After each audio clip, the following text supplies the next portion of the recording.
Morning, ladies and gentlemen. I'm very pleased to see so many of you here.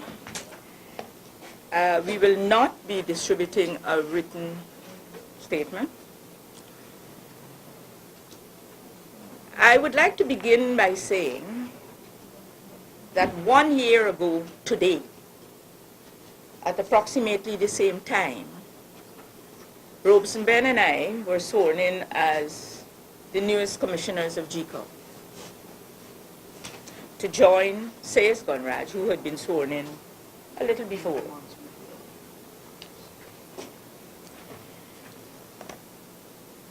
That 1 year, I thought that we would have been able to keep the oath that we took. At least I would have been able to keep the oath that I took at that time. When I took that oath, the newspapers sought to sensationalize the fact that I said the oath from memory and seemed to want to suggest that I was dissing somebody by not holding the paper and reading. Those of you who know me would know that when I go to do something and when I give a commitment, I commit myself, my heart, my soul, and my energies. And when I take an oath, I internalize what I'm saying. And once I do that, those of you who have followed what I've done in Parliament for so many successive parliaments, when I took the oath as a parliamentarian and as a minister, I never read that oath. I'm a Guyanese, I know my constitution. Part of that oath said that I would serve without fear or favor, affection or ill will. So notwithstanding the fact that we were nominated by the leader of the opposition, according to the provisions of the Constitution, when we go to do that job, if we mean the oath that we took, and I always begin in the name of Allah, if I say silently or orally or audibly, Bismillahirrahmanirrahim, it means I begin in the name of Allah. That's the creator that I believe in. And I end by saying, Inshallah, if he wills. And I'm very serious about taking such an oath. And when we say we are serving without fear or favor, even though we have to represent the interests of that large constituency that the opposition represents in Parliament, we have to, according to our oath, serve without fear or favor, affection or ill will. And I can say to you today that the three commissioners sitting before you have all demonstrated that they honored that oath. The oath went on to say, and in the execution of the duties, we would honor, uphold, and preserve the Constitution of the Republic of Guyana. Constitution, very serious and all-encompassing document. I'm a lawyer. So when I did my law studies, I had to have a copy of the Constitution. When I became a minister and member of Parliament, it was more important for me to have that Constitution and to know what's inside. And when I was asked, as I'm sure Robeson would have done and Sayes would have done before me, to agree to serve as a member of the Elections Commission, we would have gone to our Constitution, which is the only place there resides provisions concerning the Commission and what the Commission's mandate is. And I read Article 161A1, that says, the Elections Commission shall be responsible for the efficient functioning of the Secretariat of the Commission. That Secretariat, which shall comprise the officers and employees of the Commission, and for the appointment of all to remove and to exercise disciplinary control over such staff. I knew that being a member of the Commission, that was one of the things that as a member of the commission, that body was expected to do that. I have spent 1 year, together with my colleagues, Robeson more vocal and noisy than I am. And I can be very noisy, I tell you. Hitting our heads against a wall, a kind of a defense wall, that Chairman Steve Suraj-Bali and CEOs, I didn't meet Gokul Budu, but Keith Lowenfield and this secretariat have constructed around the operation of GECOM, in so much that as an act of treason almost. So questions we ask, we never get answers to. If as part of a commission, we are responsible for the appointment of all the staff to the offices thereof, that is of the Secretariat, inclusive of all temporary staff, meaning all those polling agents and all those presiding officers and returning officers, all that staff. Poll clerks and everybody. We're responsible for the appointment of all those staff. Then, at least, we should have some knowledge of how this, I don't want to call them a cabal, but it's more like a cult they've developed, how they go about doing these things. We meet a brick wall every time we ask a question concerning personnel, staff at GECOM. And procurement. Well, we come into procurement. Staff I'm talking about first, because that's one of our duties. I have asked time and time again for the name. We have, when we sit at the commission meeting, there is, those of you who have ever gone into that room, there's an organogram behind me. And I ask, may I have the names of the people who currently occupy those positions and when they were appointed? How long they've been on the job, when they were appointed, you know, that kind of thing. To this day, 1 year after I was appointed, I am not privy to those names, except to know 3 names. The CEO, the deputy CEO, and the assistant CEO. They sit with us. And from time to time, 1 or 2 others are called in. A name is thrown at you, and unless you have a photographic memory, you don't remember that name all the time and what exactly the person is doing. And so, when people distrust GECOM, because it's like a secret organization, even lodges give out more information than GECOM does. And lodges are secret organizations. When people distrust GECOM, they have a right to. And today I am saying to Guyana and the constituents who I was asked to represent there, whose interests I'm asked to represent, that I have failed in the oath that I took to represent people, because I cannot get to information that I can use and I can, you know, changes you can make or anything. It is all like a secret. That's one thing. So when I read the newspapers for the past week or 2, not that I like, I read all the newspapers. I don't believe what they say, because 4 newspapers are reporting the same thing, and they got 4 different sides. They tell you 4 different things. So how can you believe what you read? Unless you know. But there is all this thing going on. Who buy pliers for $14 million, and who buy radios for $100 million, and you know, those kinds of things and the things that are not working and so on. And I called the chairman, because you know what?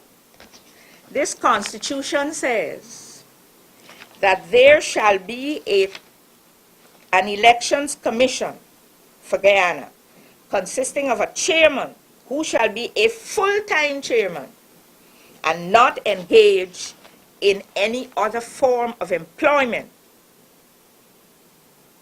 So the chairman is full-time. Why is he full-time? Because he's supposed to be there day to day, seeing what is happening in the secretariat, and then reporting to the commission when they have a meeting, whether it is monthly, weekly, however, whenever. When I joined the commission, they have weekly meetings. So we meet every Tuesday. Lunch, and we meet at 1 o'clock. I usually eat my lunch before I go.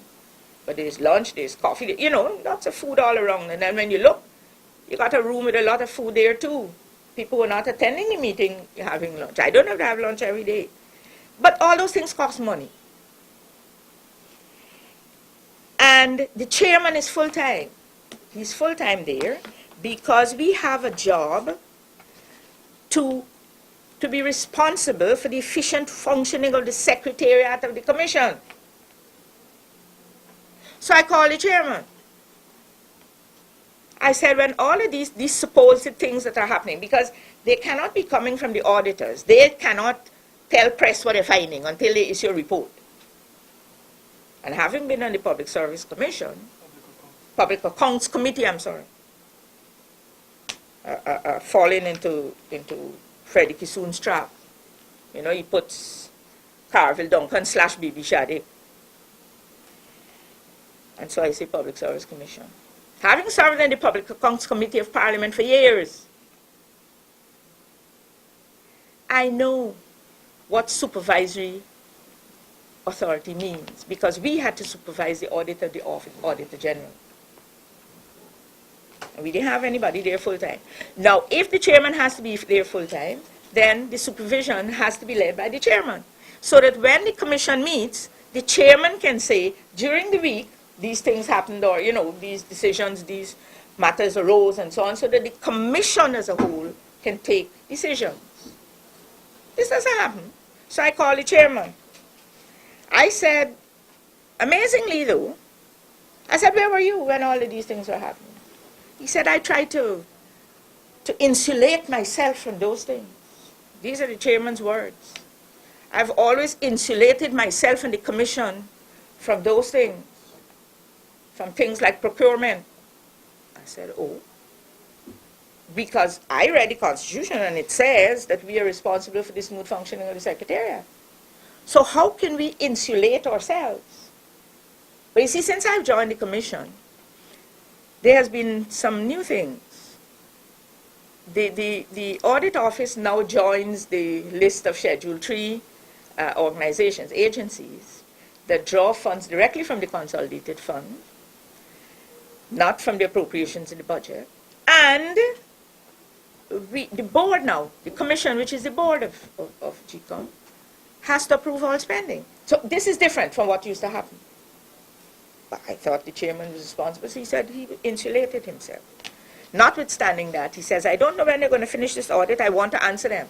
So I said, I thought you said you were insulating yourself and you're going to answer them. This is our chairman, Suraj Badi. A man of many contradictions. And the more you ask questions, the more of those contradictions come out. We're reading all kinds of things. I don't necessarily believe all those things, but they set you thinking.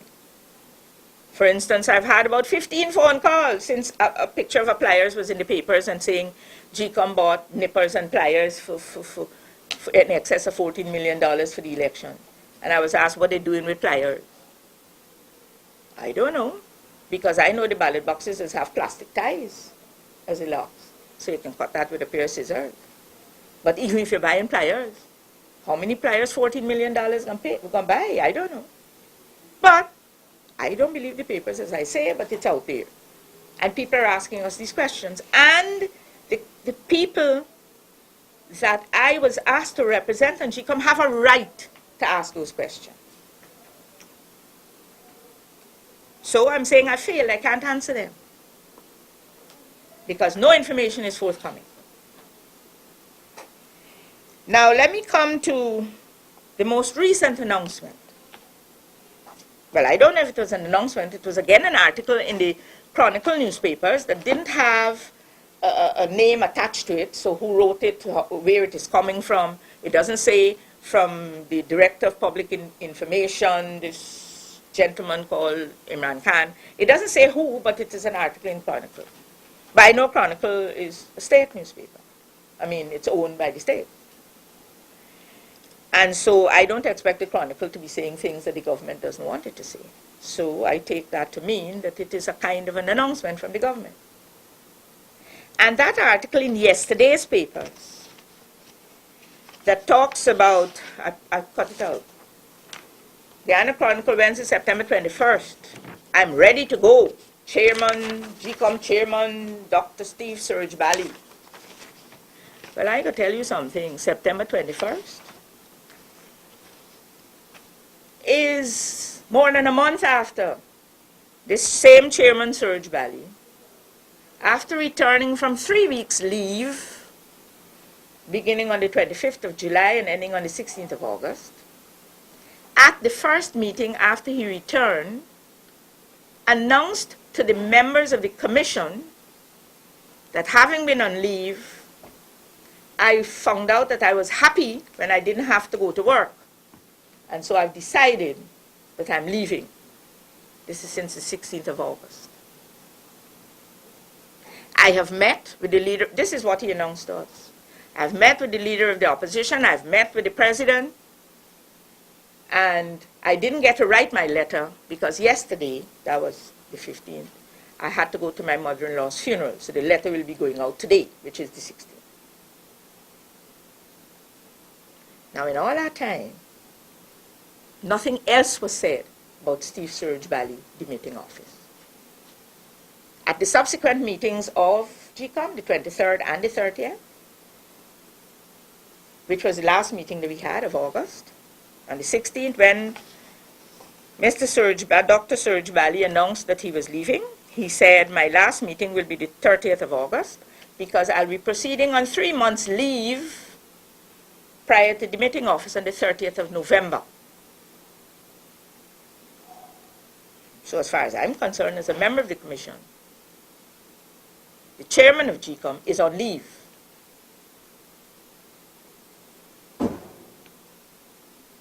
During those 3 meetings, we fell over ourselves trying to talk about what would happen in the 3 months while there is a chairman of GECOM, but not at work. Because without a chairman, and there is no provision anywhere for a deputy chairman. There's a provision for a temporary chairman in case the chairman becomes ill or can't serve because of whatever reason. And to get a temporary chairman, you have to go through the same exercise that you go through. President has to get a list of 6 names, choose one not unacceptable to him, you know, all of that thing that the Constitution says. But the chairman is on leave. He agreed that if there is an urgent need, he will come out to a meeting if a decision has to be taken about something. So, we are left to understand that there can be no meetings of the commission. The chairman is on leave. And we have had no meetings of the commission since the 30th of August. However, during that period, I've had cause to call the chairman, and I call on his cell phone because as far as I'm concerned, he's on leave. Lo and behold, one day I call on the cell phone and I'm told he's in a meeting with the CEO. I said, what? The CEO is also on leave. Because we approved his 40 or 42 days leave before we, a good time ago. So the CEO is also on leave, the chairman is on leave, but the two of them are at a meeting at GECOM. And then I said to the person who answered the phone, could you have him call me back when the meeting is finished? And so I got a call later in the afternoon, this was the morning. His secretary calls to say, hold for commissioner, hold for chairman. So chairman was in his office. So my question to him is, what are you doing in the office? You're on leave. Amazingly, the chairman says to me, I don't even know what I'm doing here myself. Now, this is the chairman of GECOM talking to a commissioner. This is the kind of response you get, which is a non-response. I don't even know what I'm doing here. And my subsequent information, and I've been checking on a daily basis, is that the chairman is in office more days than he's out. My information also tells me that the CEO goes to the office even though he's on leave. And there are regular meetings between the two. What am I to understand from that? Is that the chairman does not want to have commission meetings because apparently he's uncomfortable. These three commissioners apparently make him uncomfortable. We ask too many questions. We ask for too many things that are secret. And so he's more comfortable without a commission meeting. That's what I have to conclude.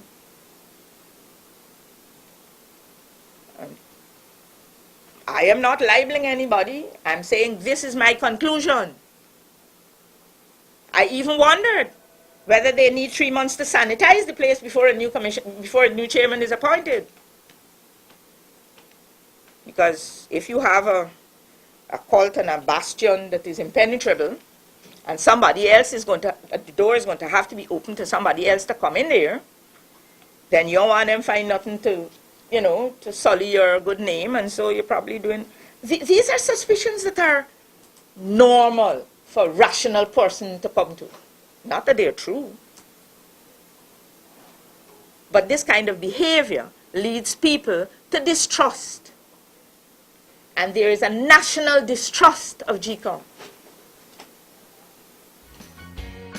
Have you tried a new taste of Western fried chicken lately?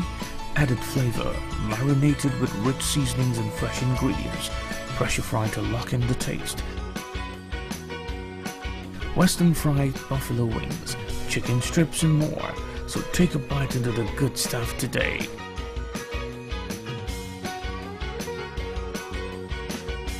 Three convenient locations to serve you.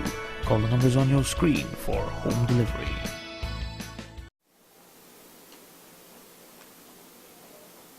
This whole thing. And then I read, and this is what worries me, and that is why I brought this article. I read that Surge indicated to government his readiness to demit office. Now, that is not what Surge Valley told us. He told us he is resigning. He's demitting office. He's going on leave. 3 months. This report says he has indicated his readiness to demit office.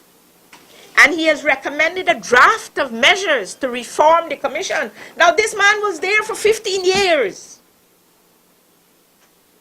Why hasn't he reformed or structured or done what he had to do in 15 years? How long does it take? Me, when I assumed the post of Minister of Human Services, when I was being sworn in, and my president said to me, Bibi, I would be very happy if in your 5 years you sanitize the old age pension register. I said, Mr. President, I don't need 5 years to do something like that. I don't even need a year. And we did it in less than a year. We found all the culprits who had all kinds of, things and so on. People were dismissed in so much that the late Honorable Debbie Backer had to accuse me of dismissing 18, forgive me, this is how she said it in Parliament. Bibi Shadik dismissed 18 black people. I said, well, who you want me to dismiss? Only they just work there. So, the thing is that you find these wickedness and you do what you have to do. Fine. Now he says he's now recommending a raft of measures to reform the commission. A man who spent 15 years, since 2001, and he's proud of saying I served here for 15 years. And now he's recommending measures for who to do, to reform the commission, which he believes is at times hamstrung by political brinksmanship. Now those are very nice words, but at every meeting, I always had cause to remind the chairman of the GECOM Commission, who at times would blurt out things like, at the EXCO meeting of the PPP on this date, this was said. I said, how do you know that? Somebody from EXCO reports to you. This is the brinksmanship the chairman exhibits at GECOM meetings. and accusing people of, well, you know what?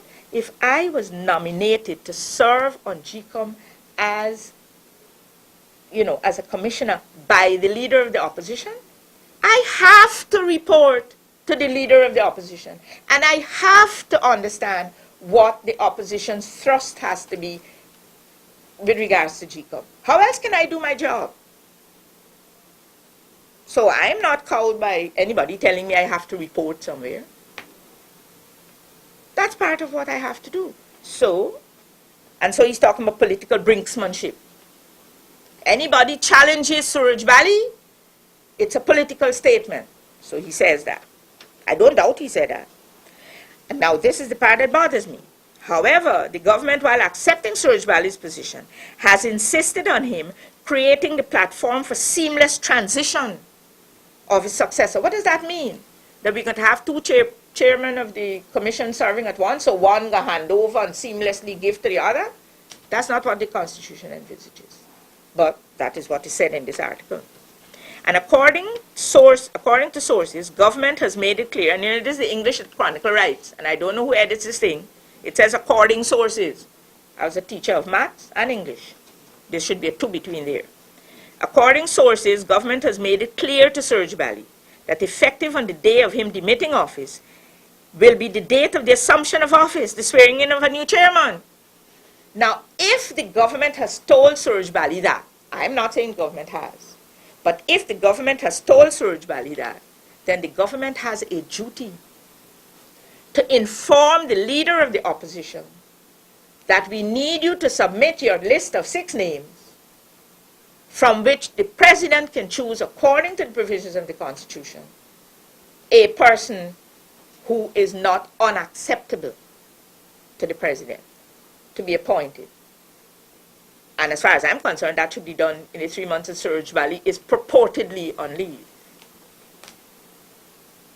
As far as my understanding is, and I spoke to the leader of the opposition up to last Saturday, he has been told no such thing yet.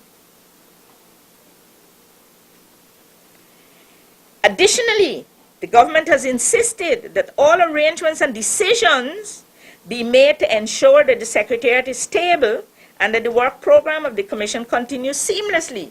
Now that can't happen if there are no meetings of the Commission. And the chairman is on leave, so there is no meeting of the Commission. And members of the press, I'd like you to bring this to the attention of the Guyanese public. People need to know this. What happens in GECOM must not be a secret to the most important stakeholders, the voters.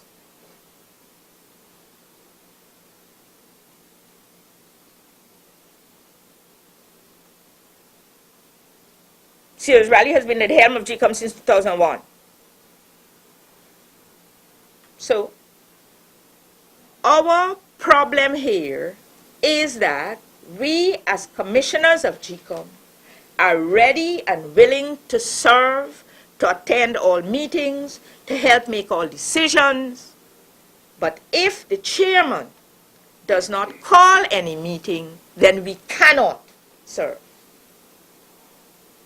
I don't know if Suraj Valley told the government that he's on leave. And while he's on leave, he can't hold meetings. I know for a fact. Let's say this is a nice child. He doesn't make Suraj Valley too uncomfortable very often. But Ropes and I make him uncomfortable at every single meeting we attend. And sometimes those meetings degenerate into all kinds of, loud shouting and so on especially between Suraj Valley and Ropes, who I understand knew each other long before one became chairman and one became GECOM commissioner. The thing is, Suraj Valley is uncomfortable at the GECOM meeting. So he has found a way to not have GECOM commission meeting. I'm going on leave. So he's not holding any meetings. So there is no decision that can be made at GECOM because the commissioners are not meeting. And the nation needs to know that. I would like to think that in the year that we were there, we made him so uncomfortable to lead him to the decision to leave. In fact, that's one thing I might claim success for. I don't know. I hope it was, though. But if the government is truly saying these things that are in the Chronicle, then it is they have to insist that meetings be held. However, the meeting should be held. After the chairman announced that he was going on 3 months' leave, I spoke to the former head of the Presidential Secretariat and the former advisor to the President on Governance. And I'm informed that Steve Surge Valley has no contract. So what sends him on 3 months' leave? Only God knows. I thought he had a contract, and I thought that contract allowed for 3 months' leave, end of contract, end of whatever leave. I'm told he has no contract. But like everything else at GECOM, that's a secret. So I can't even find that out. I've asked for access to something they call a pool, a database of people that they call on to work temporary. No. Why do you want to see that? I've asked for names of people who work there. In order to do my duty, we are told no. We have gone there and asked that we get, as a board, monthly reports from the Secretariat on activities, what they've done in a month. In a whole year, we have received exactly two sets of reports. Exactly 2 in a whole year. That is how GECOM operates. Anything that has to be done, yeah, take your word, Commissioner. I hear you, Commissioner. But you know what? Commissioner has to go to the newspapers to read who is returning officer, who is deputy returning officer. Commissioners they're not privy to those information. They don't know how these things are done. They read it in the papers. At least these 3 commissioners. And you ask for something, and then you have to remind them at 3 successive meetings before you get a partial response. So, ladies and gentlemen of the media, I thought that after 1 year of Robeson and I being on the commission, and a little more than a year of SACE being there, we should report to the people of Guyana through you of what GECOM is, what GECOM should be, and what GECOM is not. And the fact that the commission has not met since the 30th of August and is not likely to meet until a new chairman is appointed. Thank you. I'd like to ask Robeson if he has anything he wants to add. Yes, thank you, WBB. I think, looking back at our year, that the most obvious perception we have of the operations of GECOM is that, particularly at the top, the organization is dysfunctional, is badly run, and every effort is being made at the level of the chairman to stymie any efforts at good governance of the organization. You've heard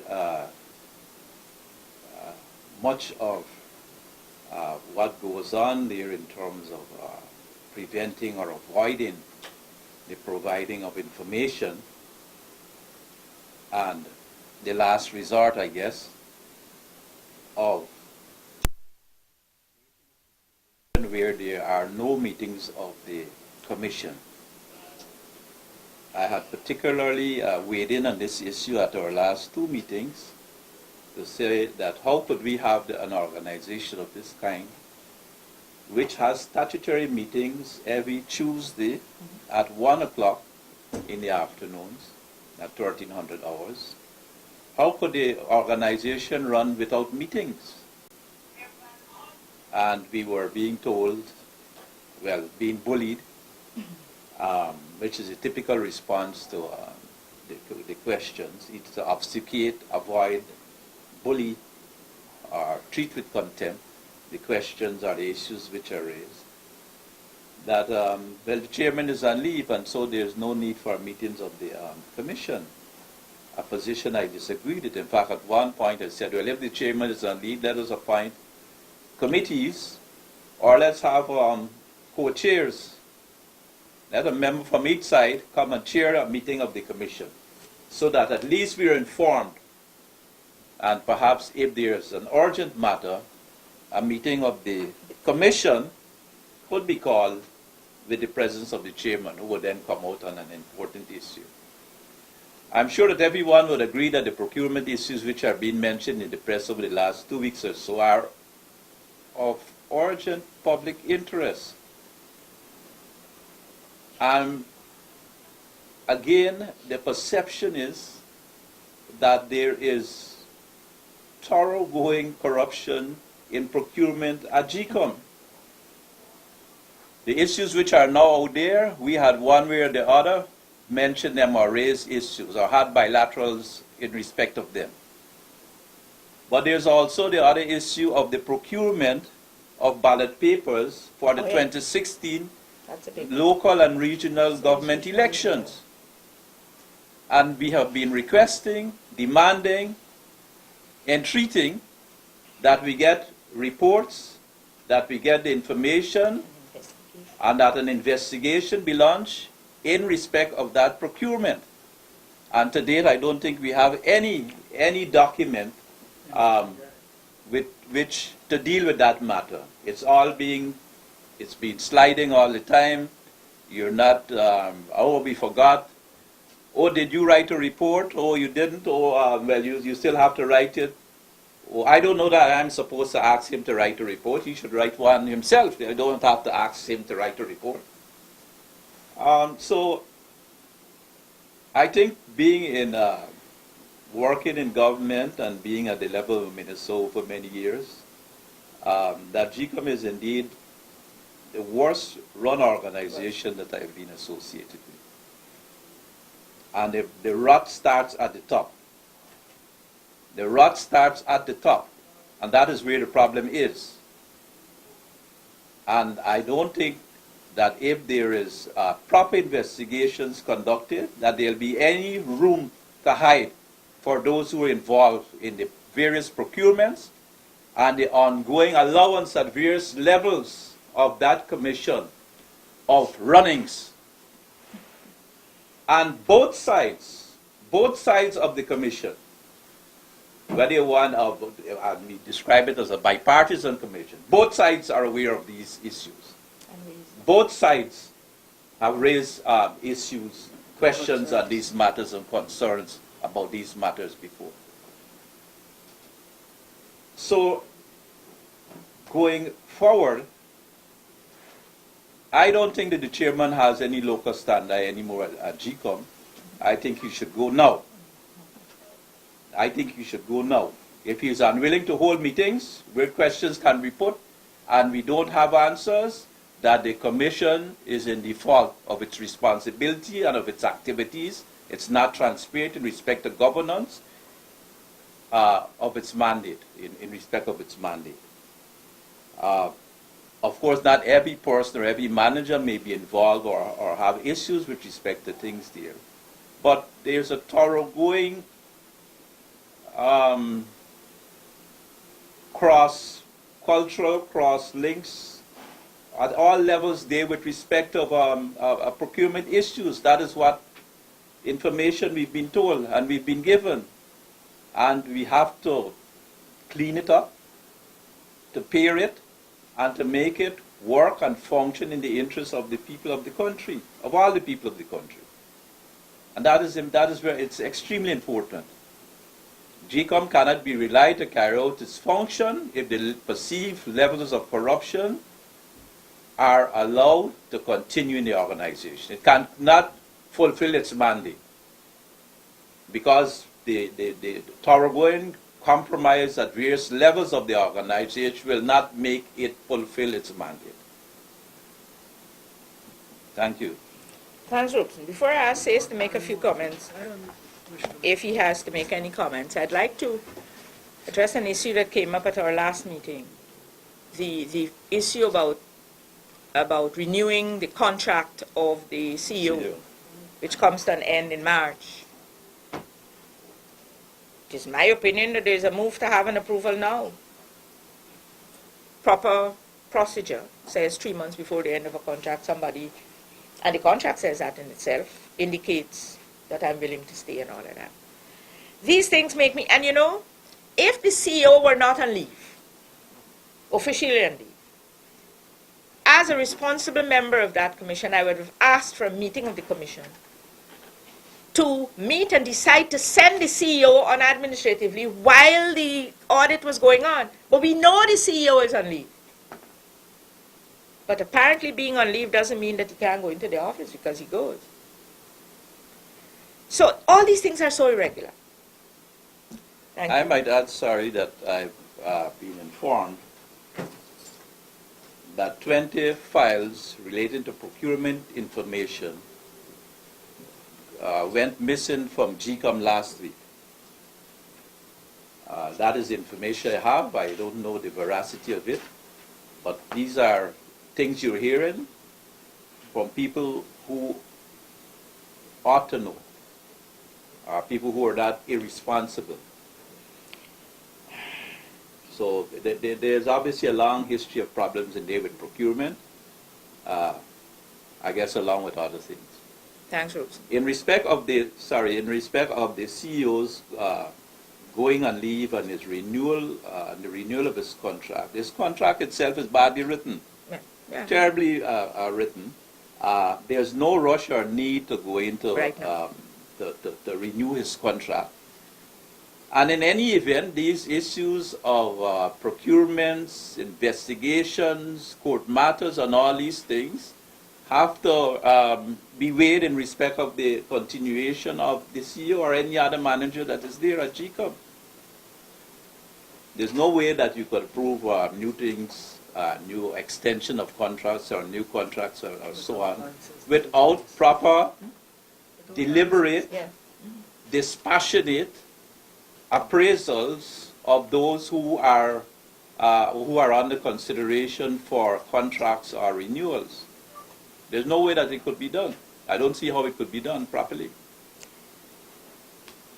What will have to follow is that when the when the auditors make the reports, then the CEO and the chairman and whoever will have to answer the specific things that are raised. That is what the commission, that is when we'll be asking for a meeting to see what answers they're giving. All of those things, you know, there are a lot of questions that have to be answered, and we are going to be demanding answers. Commissioner Gunraj has indicated he doesn't really want to make a statement to you, so the floor is now open to questions from you. No, you need to get your name properly. Ronald, Guyana Daily News. Guyana Daily. Would I be correct? Ronald, say. Go ahead. Would I be correct to say that because of the party's continuing protest action is the reason that the GECOM chairman has signaled his intention to resign because he is not on the contract? I don't know what is correct. Just now I said I would like to think that it was because we made him uncomfortable in meetings. He probably is uncomfortable with a lot of things. That could be one of them. Yes? Pertaining to the Times, I have two questions. One, you mentioned the chairman doesn't have a contract. Could you expound on that a little more, just for some clarity? And secondly, if you're saying that the CEO is on leave, will still access the office while an investigation is ongoing, means that the possibility of asking for a meeting, sending an administrative leave. Since you have information that he is at the office, are you going to move in that direction? First thing. The contract for the chairman. Oh yeah. Because I've been, I know that the matters pertaining to GECOM were handled through the office of the president, and approvals for stuff would have had to be given by the head of presidential secretariat. So when I said that the chairman said he's proceeding on 3 months, the former head of the presidential secretariat, the person of Dr. Roger Muncher, says, but he doesn't have a contract. He never had a contract. And I would think Dr. Luncheon would know. And I was also told by a person who was President's advisor on governance, and who was intimately involved, that the chairman of the GECOM doesn't have a contract. That is not to say that within those walls that I keep banging my head on, or we keep banging my heads on, there isn't some piece of paper that was pumped up to whatever. But the people who would have had to give approval and who would have had to sign the contract say there was no contract. That's my information. So that was to talk about the 3 months leave. Yes. Just one comment on that. Most importantly, we as commissioners have never seen a contract insofar as it relates to the employment of the chair. And I'm getting two different issues. The one that you're saying you haven't seen a contract. No, there's not two issues. It's one position. What Commissioner Shadik is saying is that the information she has received does not lend to the belief that there is a contract. I am saying, additionally, as commissioners, we have never seen a contract insofar as it relates to the employment of the chairman. Have you requested to see any sort of documentation? We have requested a lot of documentation that we've never seen. The second thing about the CEO being sent an administrative leave, as far as we are concerned and as a commission, we took a decision on the application of the CEO for approval for him to go on his annual leave. In fact, this followed a long journey of approving the CEO and the DCO to get payments in lieu of leave that they never took over the years. And we asked for documentation to show where their leave, it was approved for them not to go on leave. You know, so that we would understand that this not going had some sort of approval. No documentation could be provided. It is always my firm belief that human beings need rest, need a period of rest after working. And GECOM is a stressful place to work. And anybody who has worked there for 11 months should take their month's leave, because then they can come back rejuvenated and do better work. And that has always been our position on the commission. So because of that position, this year, the CEO applied for and we approved his leave. Because according to Robeson, if an organization cannot send their head on leave and have somebody who can act in the position, the organization is in a woeful place. You have to have somebody, you know, who, my doctor tells me if you work, you'll fall flat in your face. When I fall flat on my face, what happens? Somebody has to be able to do that. So, leave is necessary. So, after the last meeting we had, the CEO was proceeding on 40 or 42 days annually. But the reality So we cannot ignore the fact that we approved his leave for him to go on leave, and that he is on leave. The thing is that you have to know the nature of what we call whistleblowers. And you have to know the nature of people who will tell you the man is here every day. And you know, I've spoken to him in his office on his office phone. Me. So I know he's in the office. I don't know if he's there every day. But I've spoken to either of them, the office, on the office phone. And I did that deliberately, just to make sure, you know, that yes, I could have gotten them in the office. But junior people who were, in fact, you know, because of this culture that exists, if they go to say something, they might find themselves out of a job, or they might find themselves transferred somewhere. That's a culture that exists. You should see the level of nepotism and the level of that you know, we get complaints about. And you take these complaints and you ask, and they say, no, it's not true. The father says so, the brother says so, you know, all that kind of stuff. This is the kind of brick wall I'm talking about that we have. So, properly, we cannot call a meeting to send a man on administrative leave. He's on leave. He's on annual leave. After the 40 days. And if the audit is still ongoing, then we can properly ask for a meeting to be held and to take a decision for him to go on administrative. But I'll tell you something else. On that commission, there are 3 of us sitting on this side, there are 3 sitting on that side, and there is a chairman who, without exception, votes with the 3 sitting opposite. So, if it is in the interest of the chairman that the man not go on administratively, then he will not go. But that doesn't mean to say we will not try. But we can't try before his annual leave visit. What can be done to prevent him? Because this is a huge investigation involving millions of dollars, and he's accessing the office, possibly accessing file that can turn out to be evidence. What can be done at the level of the commission to more or less somehow prevent him from accessing the office during the course of the investigation? One of the reasons I asked earlier this week again, I called the office and I eventually got up to somebody who was setting the meetings. That I was requesting meetings was to have a lockdown on documentation, files, and access into those various information. He refused, again, point blank, to have a meeting.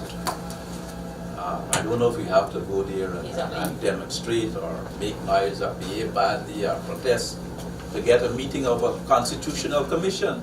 This is a constitutional commission, and they're urgent public matters and administrative matters which are in the full view of the meeting, the public, with respect to the commission, and you can't get a meeting of the commission. One of the things we had asked previously, and it's still on the table as far as I'm concerned, is that the commissioners are facilitated on both sides with respect to have offices, clerical services, and other things to be able to facilitate the work of the commissioners. That was refused. He apparently doesn't want to have the commissioners around, to have an office or a place to meet or discuss or so on, because as Bibi talks about the brick wall that we're being stonewalled with respect to these issues, the bullying and the contempt that is shown to the commission and the commissioners. So it's to me a very serious matter, and as I said before, I don't see. And maybe it's not surprising that since all these questions are being raised up over the year, that the chairman has indicated that he is prepared to walk eventually or just now. We need to get this matter and this organization cleared up and in a healthy position.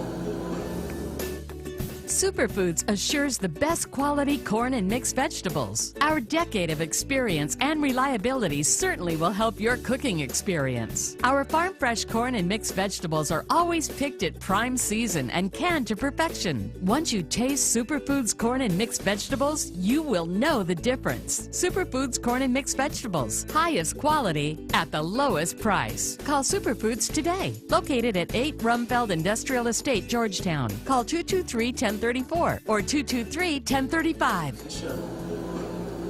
What we would like is that this information reaching the electorate, reaching the people of Guyana, that the people of Guyana have the power to make anything happen. And the people of Guyana will do something.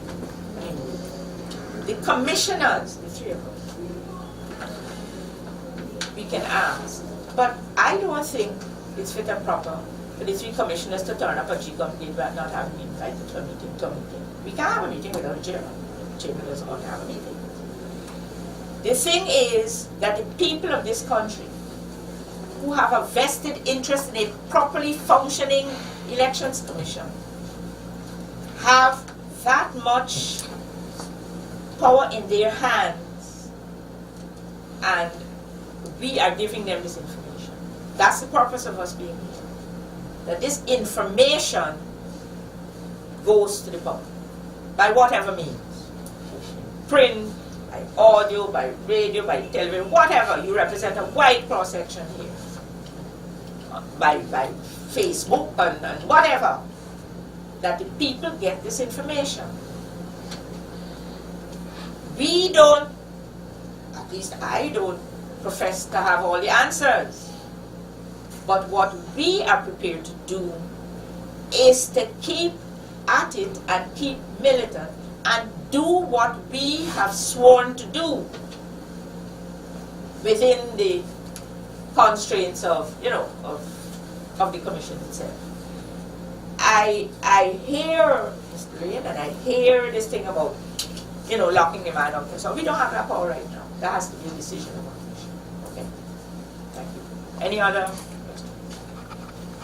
Yes. Two questions. Martin Haley, Kite News. Uh-huh. One, firstly, on the matter of you were saying just now that more than often the commissioner, the chairman, sorry, votes with the side opposite you. Not more than often, every time. Well, okay, every time. Are there measures that you're... And he apologizes for doing so. To us. Yeah. How do you suggest to fix that? Because let's say we get a new chairman and Uh-huh. it happens in the reverse. Let's say that new chairman votes more than often with your side as against the other. Mm-hmm. How can we fix that kind of dispensation within the commission? You know what? As I said, I don't claim to have all the answers. I can only tell you what has happened in the year that I've been there. But when people take an oath to serve without fear or favor, affection or ill will, then one would expect that the person that the president chooses, which is not unacceptable to him, will be a fair person. And I'll tell you what, chairman of GECOM before Surge Valley did things. In fact, there were occasions when representatives of government and opposition sat and horse traded over who would serve as president, every single officer. All right, this one we take it, you know, you want the, and chairman of GECOM facilitated those kinds of process. That is when the commission observed the constitution, the appointment of temporary and all other staff. This whole thing has become, and every time you question, we have taken a decision, you know, because 161A2 says the election commission may, by directions in writing and subject to such conditions, delegate any of its powers under paragraph 1. But it says to any or one or more members of the commission. Apparently what has happened, they're saying we delegate these things to the Steve Lowenfields and so on of this world. I don't agree with that. The thing is that, and we can't see the writing. Oh, we took decisions about that a long time ago. Oh, you were not here, you knew to this, but after a year I'm not new anymore. You know, that's the position I have. So, when I told you from the beginning that we keep hitting our head against a brick wall, it is a brick wall. Because they have this cult-like behavior that what happens there mustn't be breached and nobody must know. And so the CEO going into the office and the chairman going into the office while they are officially on leave is part of that behavior. And I think personally, and I'm sure Robeson and Says agree with me, that they are on leave just so they don't have to have a GECOM meeting, a commission meeting. They're uncomfortable with the questions we're asking. Yes. I'm reminded that we've had now famous discussions on the rules of order for the conduct of meetings. Oh yes, we had a big story. And we've had a long discussion where I suggested we use Robert's Rules of Order, which relates to parliamentary and business meeting operating practices, be used, or to adopt the specific parliamentary practice of the parliament, and to have items for the agenda, regular items for agenda to be responded to, and for matters coming to the commission for there to be proper board papers, board documents. These are usually missing. I think the last time we met, we had a request for the spending of billions of dollars on one sheet of paper without no memo to the board, to the commission, with respect to the expenditures and what they really are for. No backup documentation. I'm ashamed to say that it's really, really badly run. And I think the only reason it's been badly run because people have compromised themselves there and are trying to avoid what should ultimately happen to what has been going on there.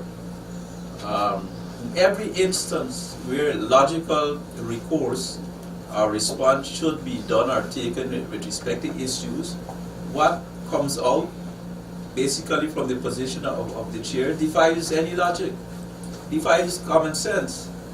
And this is not a matter for one side or the other in themselves, but it's a matter which has to be of concern to everyone in the country, because it's taxpayers' money which are being spent. And as Ms. Shadiq said, we are sworn to oaths here. And it is a constitutional commission. It's a national disgrace. You can understand what our meeting discussions consist of, whether or not we should follow Robert's rules, and not what the reports we should get. Yes, any other questions? Yes, yes. One more on the issue of the spending taxpayers' money on procurement practices. Can the commission, in terms of oversight on spending, how is it that all those millions of dollars have been spent and no question was raised on where these, particularly radios, the source and quality and stuff like that? All right. Let me address one piece and say so too, please. Prior to the 2016 budget, prior to only very recent, GECOM was not a Schedule 3 entity with John.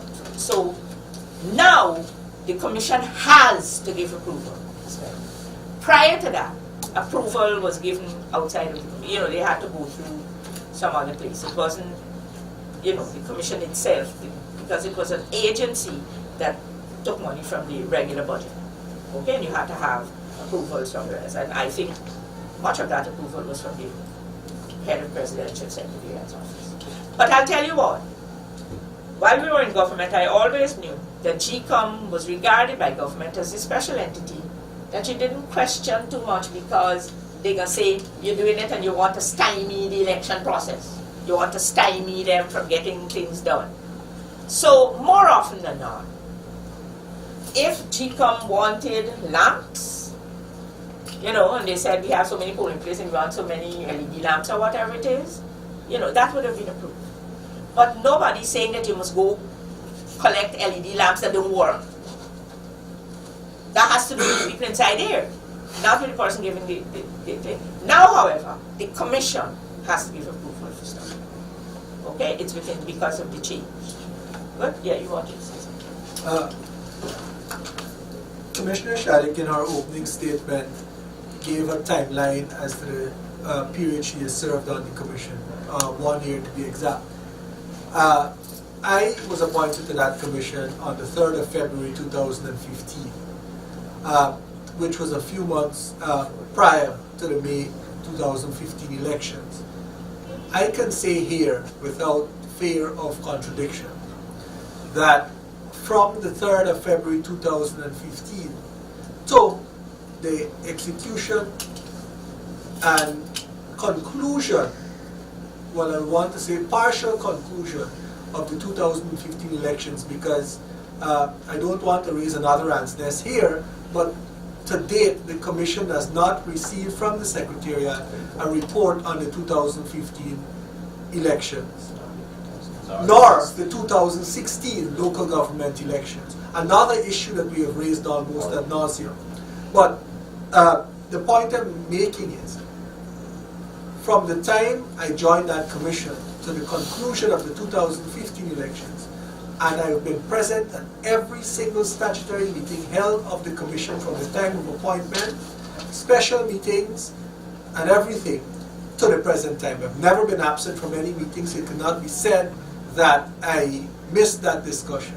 At not one single meeting was any discussion raised in relation to the procurement, use, or any other matter whatsoever touching and concerning the radios. Even when the issue of communication was tangentially dealt with at commission meetings prior to the May 15 elections, it did not even become apparent to me, sitting at that commission, that we had procured radios, that radios were intended for use, or any such thing. There was no report whatsoever. There was not even a mention of radios in the period that I just dealt with. I think we And have to. that also, the other topical issue that I saw appearing in yesterday's newspapers in relation to pliers or nippers as they are called, that as well has never come to the Commission. Commissioner, you mentioned that you haven't received, the Commission hasn't received a report from the 2015 general elections, neither in 2016. Is there any legal actions you can take to get these reports out?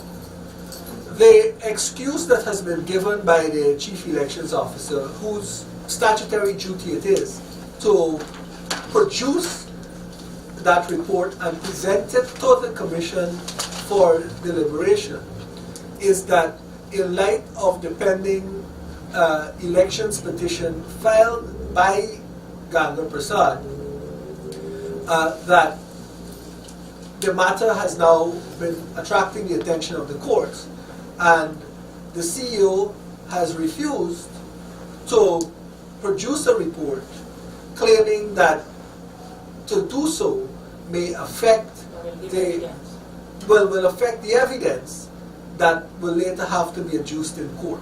We have had extensive discussions on this at the Commission level, including providing or coming up with what could be considered a compromise position, that even aspects that are being considered by the courts, if those can be redacted or excluded from the report. And one aspect that we demanded that could not in any way be deemed to be affecting the outcome or otherwise, even the evidence in the court, is the financial aspects.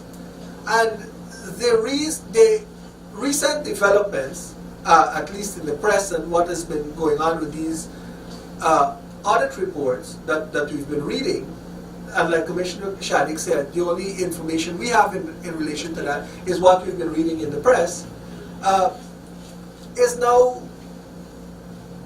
making us wonder why we can't even get a financial report of the 2015 elections or 2016 elections. In fact, so far as it relates to the 2016 elections, there is absolutely no impediment, none whatsoever, in relation to the production and release of a report in that regard. And from March 18 to now, 6 months and a few days have elapsed, and we cannot have the benefit of that report, despite several demands. The excuse is a vacuous excuse. It's a vacuous excuse offered from the Secretariat with the chairman's support. Oh, yes, Because there are elections commissions all over the world, and elections have been held, and they are resorts to the court by parties who feel offended or upset at the results. But they have produced reports of their elections. Whether we suggested that a preliminary report could be provided, and then a final report could be provided with respect to these elections, but there is an insistence that really no report should be provided, and that's sad. It's really sad. Yes, any other questions? Finally, Yes. is there any speculation of the names that were presented to the President? I am not aware of that. Fortunately, You have to that ask. is in our release. You have to ask the Leader of the Opposition at the next receiver of the press conference. And there being no other questions, thank you very much, ladies and gentlemen. We seek your help in getting these issues to the public, to the people who matter. Thank you very much.